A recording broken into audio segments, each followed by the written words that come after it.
మమ్మల్ని ఇబ్బంది పెడుతున్నారని చెప్పేసి మమ్మల్ని వేధించారని చెప్పి మమ్మల్ని అందరిని ఇబ్బంది పెట్టారు. మమ్మల్ని పలానా అడ్వకేట్ సుబ్బారావు ఇట్లా వేధించారని ఆమె చూపించిందండి ఒక వీడియో.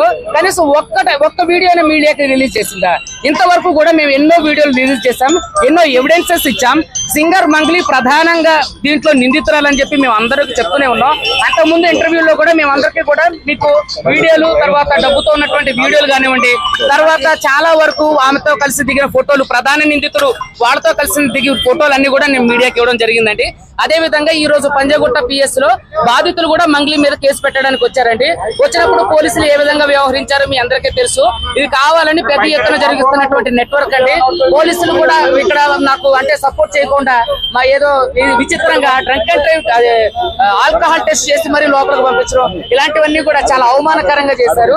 సో ఇక్కడ మీరు అందరూ చూస్తున్నారు, దీన్ని అంత కేసుని పక్కదారి పట్టించాలని అడ్వకేట్ సుబ్బారావు ఎప్పుడు కూడా నీతిగా నిజాయితీగా ఎవరైతే బాధితులు ఉన్నారో వాళ్ళ పక్షానే నిలబడి పోరాటం చేస్తారో మీరు